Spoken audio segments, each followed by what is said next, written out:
नमस्कार दोस्तों, आज हम CAGR के बारे में बात करेंगे। ये CAGR क्या होता है? ये CAGR एक सूत्र है। जैसे कि स्टॉक्स बाज़ार में आप इन्वेस्ट करते हैं या म्यूचुअल फंड में इन्वेस्ट करते हैं या कमोडिटी मार्केट में इन्वेस्ट करते हैं लॉन्ग टाइम के लिए, क्योंकि स्टॉक्स बाज़ार तो हमेशा ऊपर तो नहीं जाता ही है, ये ऊपर नीचा करके जाती है। किसी साल लॉस देती है, किसी साल प्रॉफिट देती है। तो हम इस सूत्र का प्रयोग एनुअल रूप से वो हमको हर एक साल कितना प्रॉफिट देती है, कितना दर से रिटर्न देती है, इस चीज़ को निकालने के लिए हम करते हैं। तो आइए इसको हम विस्तार से समझते हैं।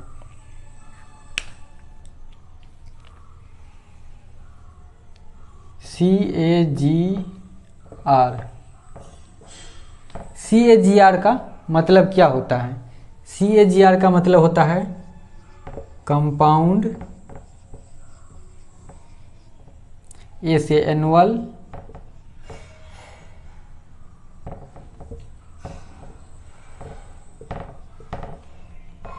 जी से ग्रोथ, आर से rate. Compound annual growth rate, जिसका हिंदी होता है चक्रवृद्धि, एनुअल से वार्षिक, ग्रोथ का मतलब वृद्धि, रेट मतलब दर, चक्रवृद्धि वार्षिक वृद्धि दर। CAGR यानी कि चक्रवृद्धि ब्याज जहाँ पे मिलता है, चक्रवृद्धि रिटर्न जहाँ पे मिलता है, वहाँ पे कंपाउंड एनुअल ग्रोथ रेट से हम उस सूत्र का प्रयोग करके हम उसका रेशियो निकालते हैं कि एक साल में कितना परसेंट से वो हमको रिटर्न दी है। क्योंकि स्टॉक्स बाजार हो या म्यूचुअल फंड हो, किसी साल ये 10%, किसी साल 30%, 40% 50% का रिटर्न देती है, लेकिन किसी साल -10%, -20% का भी रिटर्न देती है। तो हम ये नहीं पता कर पाते हैं कि हमको एक समान रूप से कितना रिटर्न दिया है, क्योंकि आप इन्वेस्ट करते हैं तो हर एक साल का एक रिपोर्ट देखेंगे कि हमको हर एक साल कितना रिटर्न मिल रही है ना। तो उस चीज़ को निकालने के लिए हम यहाँ CAGR का प्रयोग करते हैं। हम यहाँ पे एक उदाहरण से समझते हैं कि CAGR क्या है, कैसे निकाला जाता है, और चक्रवृद्धि ब्याज का पावर क्या है, ये भी यहाँ पे हम देखेंगे। मान लेते हैं हम एक इन्फोसिस कंपनी लेते हैं। वो इन्फोसिस कंपनी में हम 1 लाख रुपया इन्वेस्ट किए, ठीक है, 10 सालों के लिए, 10 ईयर के लिए, लॉन्ग टाइम के लिए। क्योंकि कोई भी स्टॉक्स, अच्छे स्टॉक्स 10 सालों में जो है कभी भी नेगेटिव रिटर्न नहीं देती, हमेशा पॉजिटिव रिटर्न दी है इंडिया के स्टॉक्स बाजार ने। तो हम 10 साल का समय लेके हम इसका एक कैलकुलेशन करते हैं। तो 1 लाख रुपया इन्वेस्ट किए 10 सालों के लिए। ये 10 साल में हमको 1 लाख का हो गया 6 लाख रुपया।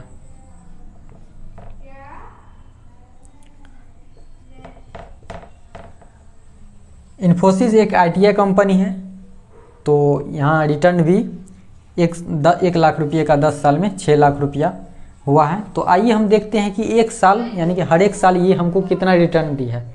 क्योंकि ऐसा नहीं है कि इन्फोसिस ITI कंपनी है तो हर एक साल पॉजिटिव रिटर्न दी होगी, हर एक साल 30% 40% का रिटर्न दी होगी, किसी साल नेगेटिव रिटर्न भी दी होगी। तो इस समान रूप से हर एक साल, एक साल में समान रूप से प्रत्येक साल ये कितना रिटर्न दी है, आइए निकालते हैं। तो उसको निकालने के लिए हम CAGR सूत्र का प्रयोग करेंगे। तो CAGR सूत्र बराबर होता है ENDING, ending value, ending value बटे beginning value,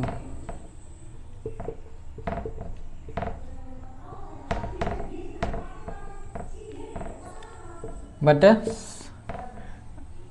beginning value, ending value by beginning value पर समय पावर। समय कितना है 10 साल, तो 1/10 ईयर। तो 1/10 ईयर क्यों, हमें डायरेक्ट 10 क्यों ना पावर में दिए। तो अगर डायरेक्ट हम 10 पावर में देंगे तो टोटल वैल्यू हमको निकल के चला आएगा कि 6 साल में कितना रिटर्न मिला। हमको तो निकालना है 1 साल का वैल्यू, प्रत्येक साल का वैल्यू, इसलिए 1/10 लिखे। इसमें -1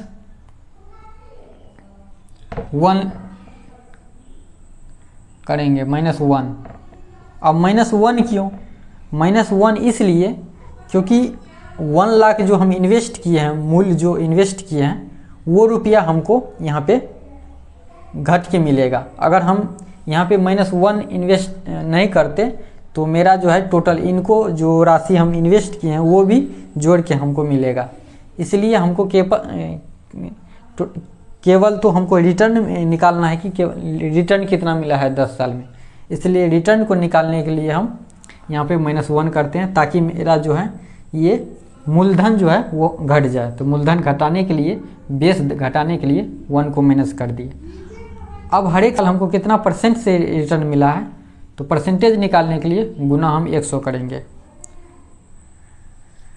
आइए इसका कैलकुलेशन करते हैं। तो एंडिंग वैल्यू कितना है? एंडिंग वैल्यू है 6 लाख रुपया। शुरुआती वैल्यू कितना है? 1 लाख रुपया।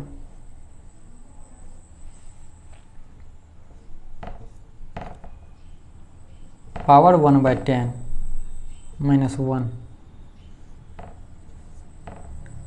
गुना 100। अब यहाँ पे 5 को 0 नीचे है, 5 को 0 ऊपर है, तो सीधा कट गया। 6 पर पावर आ गया 1/10 -1 गुना 100। अब 6 पर पावर 1/10 करेंगे तो इसका वैल्यू कितना आता है, यहाँ पे निकाल लेते हैं। 1/10 इसका आता है 1.19623 1.19623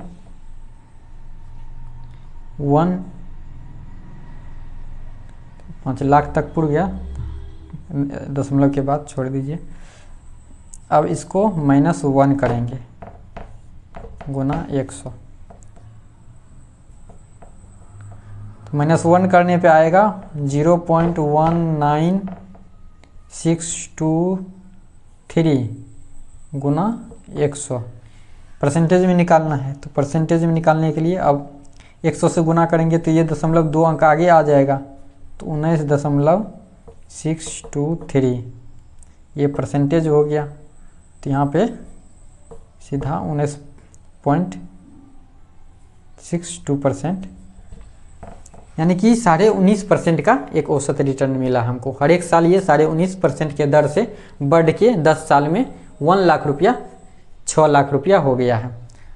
तो अब इसको साबित करने के लिए चलिए, ये सही है कि गलत है, हम यहाँ से अब आते हैं। फिर हमको दर मालूम चल गया, एक साल में कितना रिटर्न मिला है, कितना % मिला है, 19.62% मिला है। तो अब हम चक्रवृद्धि ब्याज का उपयोग करेंगे और निकालेंगे कि 10 साल में हमको सही में 6 लाख रुपया आता है कि नहीं आता है।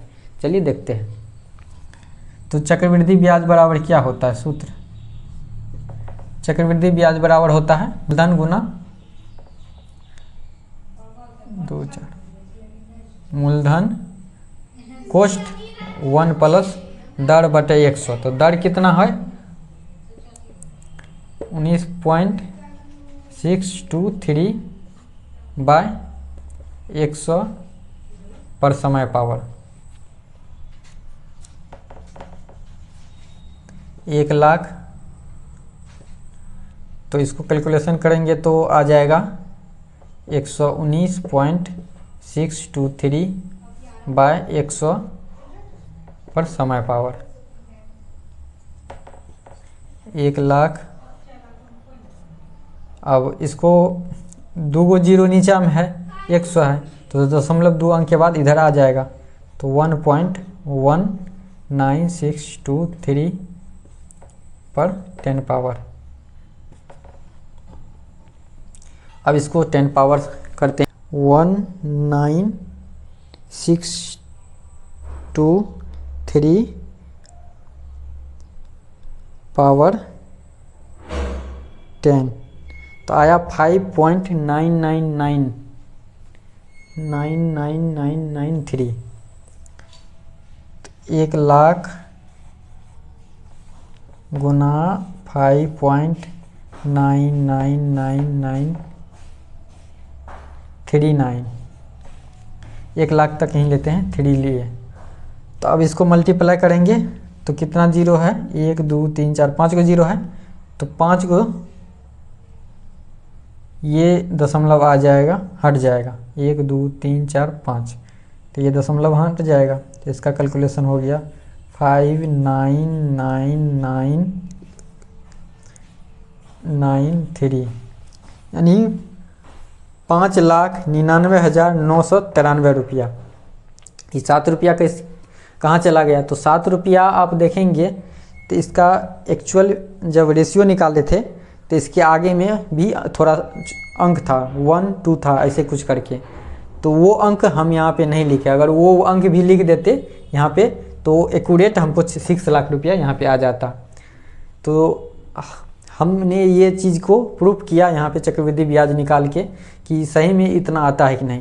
देखिए इस ब्याज का सूत्र का प्रयोग करके हम निकाले तो आ गया 6 लाख रुपया। यहाँ पे 10 सालों में 6 लाख रुपया 19.5% यानी 19.62% के रेशियो के हिसाब से हमको रिटर्न मिला है।